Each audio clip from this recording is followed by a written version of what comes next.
ती म्हणजे पुण्यात खेळता खेळता मुलगा भिंतीमध्ये अडकला।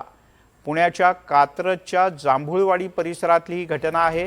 आता अग्निशमन दल घटनास्थळी पोहोचलं असून या मुलाला बाहेर काढण्याचे शर्थीचे प्रयत्न सुरू आहेत।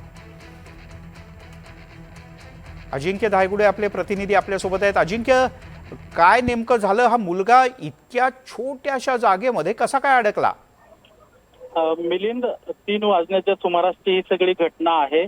एक लहानगा मुलगा, अवघ्या 7 वर्षाचा मुलगा खेळता खेळता 2 भिंतींच्या मधलं जे बोळ असतं या बोळामध्ये गेला।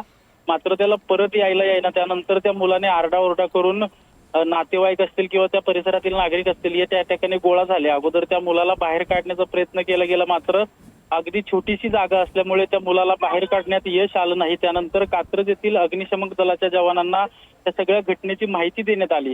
खरं तर सगळे जवान त्या ठिकाणी धावपळ करत पोहोचले। अगोदर मुलाला बाहेर काढता येते का हे तपासलं। त्यानंतर ही भिंत तोडण्यात आली आणि या मुलाला जे आहे ते आता सुखरूप बाहेर काढण्यात आल्याची माहिती जी आहे ती अग्निशमन दलाच्या जवानांनी केलेली आहे। खरं तर अशा घटना घडल्यानंतर प्रशासनाकडून मुलांवर लक्ष ठेवा, मुले नेमकी कुठे खेळतायत याबाबत प्रशासनाकडून वारंवार सूचना दिली जाते। मात्र अनर्थ होता होता टळला आणि अग्निशमन जवानांच्या शर्थीच्या प्रयत्नांमुळे या मुलाला जे आहे ते सुखरूप बाहेर काढण्यात आल्याची माहिती आता समजते।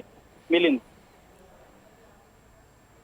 अजिंक्य तुर्तास धन्यवाद या माहितीबद्दल। अत्यंत विचित्र अशा पद्धतीने हा मुलगा इथे अडकला होता, पण अग्निशमन दलाच्या जवानांनी शर्थीचे प्रयत्न करून शेवटी भिंत तोडून या मुलाला सुखरूपपणे बाहेर काढले।